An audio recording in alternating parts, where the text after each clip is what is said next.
नमस्कार दोस्तों, आपका अपने चैनल मनोज गुप्ता अकेडमी में आपका स्वागत है। दोस्तों आज हम लोग कक्षा 5वीं के गणित में पाठ 12 परिमिति और क्षेत्रफल का प्रश्न संग्रह 50 करने वाले हैं। दोस्तों अभी तक आप लोगों ने इस चैनल को सब्सक्राइब नहीं किया तो प्लीज सब्सक्राइब और चैनल लाइक कीजिए और अपने फ्रेंड्स के साथ शेयर कीजिए। दोस्तों बाकी विषय के भी प्रश्नोत्तर के वीडियो बना करके अपलोड किया गया है, उसका लिंक आपको डिस्क्रिप्शन बॉक्स में दिया गया, आप लोग वहां पर जाकर के देख सकते हैं। तो आइए अब हम चालू करते हैं प्रश्न संग्रह 50। ये है प्रश्न संग्रह 50। इसके पहले प्रश्न में क्या दिया गया, प्रत्येक वर्ग की भुजा दी गई है, इसके आधार पर उसका क्षेत्रफल ज्ञात करो। मतलब यहाँ पे वर्ग की भुजा दी गई है और वर्ग का क्षेत्रफल ज्ञात करना है। तो पहला क्या दिया गया, 12 मीटर। तो यहाँ पे लिखोगे वर्ग की भुजा, वर्ग की भुजा कितना दिया गया है, 12 मीटर। इसलिए वर्ग का क्षेत्रफल, वर्ग का क्षेत्रफल, तो वर्ग का क्षेत्रफल का सूत्र क्या होता है, ये होता है भुजा गुणे भुजा। तो भुजा कितना दिया गया हमारे पास, देखो 12 दिया गया है, ये हो जाएगा 12 गुणे 12। अब 12 में 12 का गुणा करना है, तो यहाँ पे गुणा कर लो, 12 गुणे 12, तो हो जाएगा 2 दूनी 4, 2 एक कम 2। यहाँ पे आएगा एक का पारा पड़ना, 1 दूनी 2, 1 एक कम 1। इसको जोड़ोगे तो ये कितना हो जाएगा, ये हो जाएगा 4 और यहाँ पे आ जाएगा 2 2 4 और ये आ जाएगा 1। ये कितना हो गया, 144 144 वर्ग मीटर। कुछ इस तरीके से बनेगा। अब हम अगला करते हैं। दूसरे में क्या दिया गया, 6 सेंटीमीटर। यहाँ पे लिखोगे वर्ग की भुजा बराबर 6 सेंटीमीटर, इसलिए वर्ग का क्षेत्रफल, सूत्र क्या है, भुजा गुणे भुजा। यहाँ पे लिखोगे भुजा गुणे भुजा। भुजा कितना दिया गया, 6 सेंटीमीटर दिया गया, तो ये हो जाएगा 6 गुणे, ये 6 हो जाएगा 6 छक 36, यहाँ पे लिख लिया 36, फिर यहाँ पे वर्ग सेंटीमीटर। इसी तरीके से करना है। अब हम अगला करते हैं। तीसरे में क्या दिएगा, 25 मीटर। तो यहाँ पे क्या लिखोगे, वर्ग की भुजा बराबर 25 मीटर, इसलिए वर्ग का क्षेत्रफल, सूत्र क्या है, भुजा गुणे भुजा। तो यहाँ पे लिख दिया भुजा गुणे भुजा। तो भुजा कितना दिया गया, 25, तो हो जाएगा 25 गुणे, फिर से भुजा है 25। अब 25 में 25 का गुणा करना है, तो यहाँ पे गुणा कर लो, 25 गुणे 25 हो जाएगा 5 पचे 25, हासिल 2, 5 दूनी 10, 10 2 12। फिर अब 2 का पारा पड़ना है, 2 पंचे 10, हासिल 1, 2 दूनी 4 1 5। अब इसको जोड़ दो, हो जाएगा 5 या 2 5 1 6, कितना आ गया 625। ये आ जाएगा 625 मीटर दिया गया है ना। तो यहाँ पे लिखोगे वर्ग मीटर, वर्ग मीटर। अब अगला करते हैं। चौथे में क्या दिया गया, 18 सेंटीमीटर। तो यहाँ पे लिखोगे वर्ग की भुजा बराबर 18 सेंटीमीटर, तो इसलिए वर्ग का क्षेत्रफल, सूत्र क्या है, भुजा गुणे भुजा, भुजा गुणे भुजा। तो ये कितना हो जाएगा, 18 गुणे 18। अब 18 में 18 का गुणा कर देते हैं, 18 गुणे 18, 8 8 64, हासिल 6, 8 एक कम 8, 8 6 14, गुणा का चिन्ह, 1 का पारा पड़ोगे तो 1 8 8, 1 एक कम 1, जोड़ दिया, ये हो जाएगा 4 4 8 12, हासिल 1, 1 1 2 1 3, जोड़ने पे कितना आता है 324। ये हो जाएगा 18 में 18 का गुणा किया तो कितना है 324 सेंटीमीटर है। तो क्या लगेगा, वर्ग सेंटीमीटर।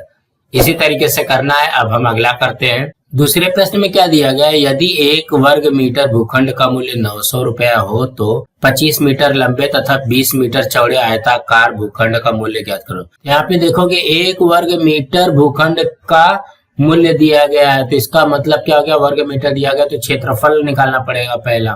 तो क्षेत्रफल निकालने के बाद में तब इसका गुणा करना पड़ेगा। तो यहाँ पे लिखोगे आयताकार भूखंड की लंबाई कितनी दी गई, पहले वो लिखो। भूखंड की लंबाई हमको दिया गया है 25 मीटर और चौड़ाई कितना दिया गया है, तो यहाँ पे लिखोगे आयताकार भूखंड की चौड़ाई दिया गया है 20 मीटर। 20 मीटर। अब क्या निकालना है, आयताकार भूखंड का पहले क्षेत्रफल निकालना है। तो यहाँ पे लिखोगे आयताकार भूखंड का क्षेत्रफल, पहले क्षेत्रफल निकालते। क्षेत्रफल सूत्र क्या है, लंबाई गुणे चौड़ाई। यहाँ पे लंबाई गुणे चौड़ाई कितना हो जाएगा, ये हो जाएगा 25 गुणे 20। 25 में 20 का गुणा करोगे तो कितना हो जाएगा, 500 वर्ग मीटर। ये देखो अब आ गया हमारे पास वर्ग मीटर में। देखो 25 में 20 का गुणा करना है तो हम लोग ऐसे भी गुणा कर सकते हैं। 20 का गुणा करोगे देखो कितना हो जाएगा, 0 5 0, 0 दूनी 0, फिर 2 का पारा पड़ोगे, 2 5 10, 80 1, 2 दूनी 4 1 5। तो इसको जोड़ दिया तो ये कितना हो जाएगा, 500 ही आता है। तो यही हमने यहाँ पे पहले लिख लिया है। अब क्या बोला गया, देखो यहाँ पे वर्ग मीटर में तो आ गया।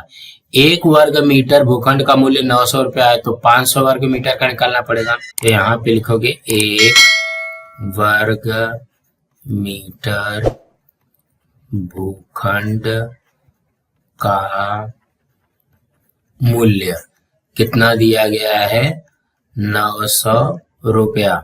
तो इसलिए हमको कितने वर्ग मीटर का निकालना है, 500। 500 वर्ग मीटर भूखंड का मूल्य। देखोगे 1 वर्ग मीटर भूखंड का मूल्य 900 रुपया है, तो 500 वर्ग मीटर भूखंड का मूल्य निकालने के लिए 500 से गुणा करना पड़ेगा। अब इसका गुणा कर दो। देखो यहाँ पे कितना है, 2 जीरो है, 2 जीरो है ना, तो 2 2 कितना जीरो हो गया, 4 जीरो हो गया। 4 जीरो ऐसे लिख लिया। अब क्या बचा है, 9 5 45। तो यहाँ पे देखो 9 5 45 आ गया और ये 2 जीरो है, मतलब 4 जीरो हो गया। तो ये हो जाएगा 4,50,000 रुपया। तो यहाँ पे इसके उत्तर में लिखोगे आयताकार भूखंड का मूल्य 4,50,000 रुपया होगा। तो यहाँ पे देखोगे कैसे करना है, पहले भूखंड की लंबाई दी गई है, भूखंड की चौड़ाई दी गई है, तो भूखंड का क्षेत्रफल निकाल लेना है। तो 25 गुणे 20 कितना हो जाएगा, 500 वर्ग मीटर हो जाएगा। 1 वर्ग मीटर भूखंड का मूल्य दिया गया है 900 रुपया, इसलिए 500 वर्ग मीटर भूखंड का मूल्य निकालने के लिए 900 में 500 का गुणा कर देना पड़ेगा। तो ये आ जाएगा हमारा 4,50,000 रुपया। अब हम अगला प्रश्न करते हैं। तीसरे प्रश्न में क्या दिया गया, किसी वर्ग की भुजा 4 सेंटीमीटर है, एक आयत की लंबाई 8 सेंटीमीटर और चौड़ाई 2 सेंटीमीटर है, इन दोनों आकृतियों की परिमिति तथा क्षेत्रफल ज्ञात करो।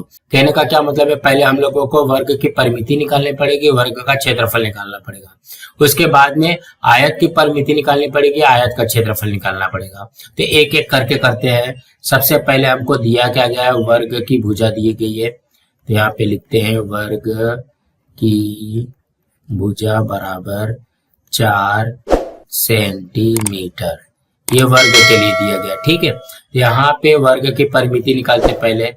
वर्ग की परिमिति, वर्ग की परिमिति का सूत्र क्या है, 4 गुणे भुजा है, तो यहाँ पे हो जाएगा 4 और ये भुजा के जगह पे क्या लिखोगे, ये भी 4 लिखोगे। देखोगे ये 4 इसका आ गया और ये भुजा के दिए गए 4 सेंटीमीटर, ये हो जाएगा 4 चौक 16 सेंटीमीटर। तो कहने का क्या मतलब है, वर्ग की परिमिति कितनी आ गई, 16 सेंटीमीटर। अब वर्ग का क्षेत्रफल निकालते हैं। यहाँ पे लिखोगे वर्ग का क्षेत्रफल। वर्ग का क्षेत्रफल का सूत्र क्या होता है, भुजा गुणे भुजा। यहाँ पे लिख दिया भुजा गुणे भुजा। तो भुजा कितना दिया गया है हमारे पास 4 गुणे भुजा 4 दिया गया, तो ये क्या आ जाएगा 4 चौक 16 वर्ग सेंटीमीटर। अब आयत का निकालते हैं, तो यहाँ पे लिखते हैं आयत की लंबाई हमको दिया गया है 8 सेंटीमीटर और आयत की चौड़ाई दी गई है 2 सेंटीमीटर। तो सबसे पहले आयत की परिमिति निकालते हैं, तो यहाँ पे लिखोगे आयत की परिमिति। आयत की परिमिति का फॉर्मूला क्या होता है, 2 गुणे लंबाई धन 2 गुणे चौड़ाई। अब सबकी वैल्यू रख दो, देखो ये हो जाएगा 2 गुणे लंबाई कितना है 8 प्लस 2 गुणे चौड़ाई कितना है 2, तो ये हो जाएगा 2 अठे 16 प्लस 2 दूनी 4, तो ये हो जाएगा 16 और 4 20 सेंटीमीटर। देखो यहाँ पे परिमिति दिया गया ना, तो इसको सेंटीमीटर में ही लिखते हैं। अब आयत का क्षेत्रफल निकालते हैं, यहाँ पे लिखोगे आयत का क्षेत्रफल। आयत का क्षेत्रफल क्या है, लंबाई गुणे चौड़ाई। यहाँ पे लंबाई कितना दिया गया 8 गुणे चौड़ाई कितना दिया गया 2, तो यह जगह 8 दूनी 16 वर्ग सेंटीमीटर। इसी तरीके से करना है, तो सबसे पहले हम लोगों को क्या लिखना पड़ेगा, वर्ग की भुजा दिया गया है तो वर्ग की परिमिति निकाल लिया 4 गुणे भुजा फॉर्मूला लगा करके, फिर वर्ग का क्षेत्रफल भुजा गुणे भुजा फॉर्मूला लगा करके ये आया 16 वर्ग सेंटीमीटर। आयत की परिमिति में फॉर्मूला लगेगा 2 गुणे लंबाई प्लस 2 गुणे चौड़ाई, यह आ गया 20 सेंटीमीटर। और आयत का क्षेत्रफल में लंबाई गुणे चौड़ाई लगेगा तो यह जाएगा 8 दूनी 16 वर्ग सेंटीमीटर। तो कहने का क्या मतलब है, क्षेत्रफल और परिमिति में क्या फर्क है, परिमिति में सिर्फ सेंटीमीटर लिखना रहता है और जितने भी क्षेत्रफल दिए रहते हैं सब में वर्ग लगाना पड़ता है। मीटर रहेगा तो वर्ग मीटर और सेंटीमीटर में दिया रहेगा तो वर्ग सेंटीमीटर लगाना रहता है। इसी तरीके से हमको करना रहता है। अब हम अगला प्रश्न करते हैं। चौथे प्रश्न में क्या दिया गया, 80 रुपए प्रति वर्ग मीटर की दर से 16 मीटर लंबे तथा 12 मीटर चौड़े सभागार की फर्श पर टाइलें लगवाने की कुल मजदूरी कितनी होगी। यहाँ पे देखो दिया गया है 80 रुपए प्रति वर्ग मीटर की दर से, इसका मतलब क्या हो गया, वर्ग मीटर दिया गया है ना, तो पहले हम लोगों को ये क्षेत्रफल निकालना पड़ेगा, क्योंकि वर्ग कहाँ लगता है, क्षेत्रफल में। यहाँ पे देखोगे 16 मीटर लंबे है और 12 मीटर चौड़ा है, तो ये क्या हो जाएगा, आयताकार बन जाएगा। तो यहाँ पे लिखोगे आयताकार सभागार की लंबाई दी गई है, कितना है 16 मीटर। उसके बाद में आयताकार सभागार की चौड़ाई जो दिया गया है ये कितना है 12 मीटर। तो इसलिए पहले क्षेत्रफल निकालते हैं, आयताकार सभागार का क्षेत्रफल, सूत्र क्या बनेगा, लंबाई गुणे चौड़ाई, यही बनेगा। तो लंबाई कितना दिया गया है 16 गुणे 12, अब 16 में 12 का गुणा कर दो, तो जगह 16 गुणे 12, तो यह जगह 2 छंग 12 हासिल 1, 2 एक कम 2, 2 और 1 3, और 1 का पारा पड़ो 1 छक 6, 1 एक कम 1, अब इसको जोड़ दो, तो यह जगह 2, यहाँ पे आएगा 6 3 9, यह जगह 1, ये कितना आ गया 192 वर्ग मीटर आएगा, आ गया ना क्षेत्रफल वर्ग मीटर में। अब हम लोग यहाँ पे लिखते हैं क्या दिया गया, 80 रुपए प्रति वर्ग मीटर की दर से, तो यहाँ पे लिखोगे 1 वर्ग मीटर टाइलें लगवाने की मजदूरी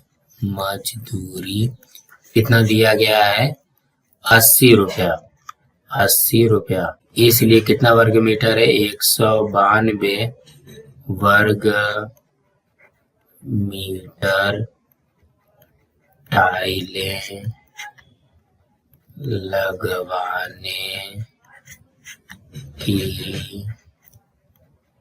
मजदूरी बराबर 1 वर्ग मीटर के लिए कितना है 80 है, तो 192 वर्ग मीटर के लिए कितना हो जाएगा, तो गुणा कर दोगे। इसको क्या करो 192 में 80 का गुणा कर दो, ये जगह 0 दूनी 0, 0 नवा 0, 0 एकम 0, और यहाँ पे 8 का पाड़ा पड़ो, 8 दूनी 16 हासिल 1, 8 9 72 1 73, 73 का 3 हासिल 7, 8 एकम 8, 8 7 15, ये कितना हो जाएगा 0 6 3 5 1, कितना आ गया 15,360 रुपया।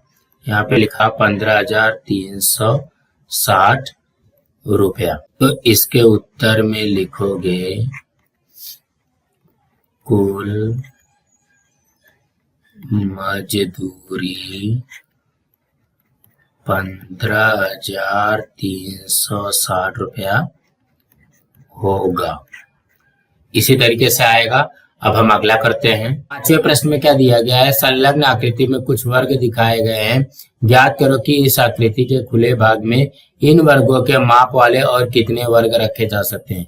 मतलब यहाँ पे ये देखो, ये पूरा आयताकार भाग दिया गया है, इसमें ये पूछा गया है कि यहाँ पे कितने वर्ग और रखे जा सकते हैं।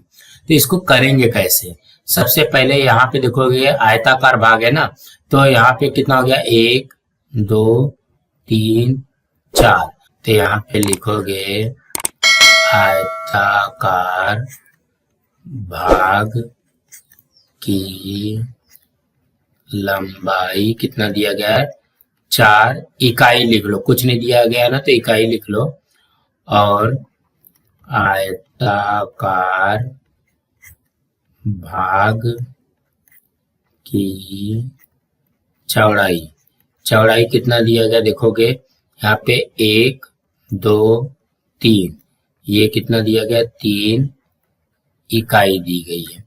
तो सबसे पहले आयताकार भाग का क्षेत्रफल निकालते हैं। तो यहाँ पे लिखो आयताकार भाग का क्षेत्रफल बराबर लंबाई गुणे चौड़ाई। तो ये कितना दिया गया है 4 गुणे 3 बराबर, ये हो जाएगा 12 इकाई। ठीक है, कितना आता है 12 इकाई आता है। अब यहाँ पे लिखोगे खुले भाग में रखे गए वर्ग बराबर, देखो यहाँ पे कितना वर्ग है पहले वो गिन लो। ये देखो 1 2 3 4 5 6 वर्ग है, और टोटल कितना दिया गया देखो 12 दिया गया है, 12 में से 6 है तो कितना आएगा 6 यहाँ पे बनेगा। तो कहने का क्या मतलब है, यहाँ पे कितना बनेगा 6 बनना चाहिए। तो ये वाला जो 6 है देखो, ये जो अभी हमने बनाया 1 2 3 4 5 6, कुल मिलाकर के यहाँ पे 6 वर्ग और रखे जा सकते। इसी तरीके से करना है। अब हम अगला करते हैं। 6वें प्रश्न में क्या दिया गया है, संलग्न आकृति में दिए गए वर्गों को 4 भागों में इस प्रकार विभाजित करो कि प्रत्येक भाग का क्षेत्रफल और आकार समान हो, इन भागों को अलग अलग रंगों में रंगो। कहने का क्या मतलब है, यहाँ पे देखोगे 1 2 3 4 5 6 7 8 9 10 11 12, ये टोटल 12 बॉक्स दिया गया है। 12 को हम लोगों को 4 ऐसे भागों में रंगना है कि उसका प्रत्येक का क्षेत्रफल और आकार दोनों समान दिखना चाहिए।